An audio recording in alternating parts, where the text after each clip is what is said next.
కేవలం 7,999K up to 10 kgs వరకు బరువు తగ్గి అధిక బరువు నుంచి వచ్చే ప్రధాన సమస్యలను దూరం చేసుకోండి. తెలుగు సినిమా 1000 కోట్లు చూసి చాలా కాలమైంది.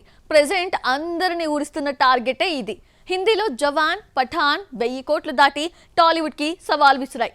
ఈ సవాల్ని ఛాలెంజ్ గా తీసుకున్న కల్కి 1000 కోట్ల మార్క్ ని ఊరిస్తోంది. ఈ అరుదైన ఫీట్ ని కల్కి అందుకుంటుందా? 1000 కోట్లకు ఇంకా ఎంత దూరంలో ఉంది? Watch the story. తెలుగులో రాజమౌళి తప్ప మరో డైరెక్టర్ 1000 కోట్ల మార్క్ దాటలేదు. జక్కన్న ఆశీస్సులతో ప్రభాస్ బాహుబలి 2తో 1000 కోట్లు ఎలా ఉంటుందో ఇండియన్ సిల్వర్ స్క్రీన్ కి పరిచయం చేశాడు. ఆ తర్వాత RRR తో కంటిన్యూ చేసిన 1000 కోట్లు తీసుకొచ్చిన తెలుగు దర్శకుడు రాజమౌళి తప్ప మరొకరు కనిపించలేదు. కల్కికి వచ్చిన ఓపెనింగ్స్ చూస్తే 1000 కోట్లు దాటేయడం ఖాయమనిపించింది. నిర్మాత అశ్విని దత్ అయితే 1400 కోట్లు కలెక్ట్ చేస్తుందని జోసిన్ చెప్పారు.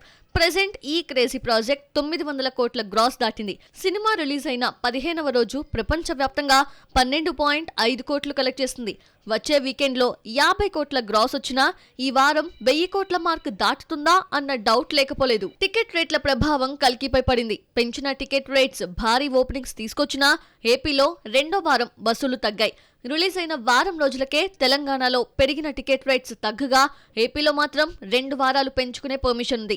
గురువారం నుంచి అక్కడ కూడా పెంచిన టికెట్ రేట్స్ తగ్గడంతో వసూళ్లు పెరిగే అవకాశం ఉంది. బాహుబలి 2 తర్వాత ప్రభాస్ నటించిన సాహో, రాధేశ్యామ్, ఆదిపురుష్ నిరాశపరిచాయి. దీంతో 1000 కోట్లు కాదు కదా, ఇందులో సగానికి కూడా చేరలేదు. ఎట్టకేలకి సలార్ 700 కోట్లు అందుకున్నా 1000 కోట్ల కల కోసం డార్లింగ్ ఫ్యాన్స్ వెయిట్ చేస్తున్నారు.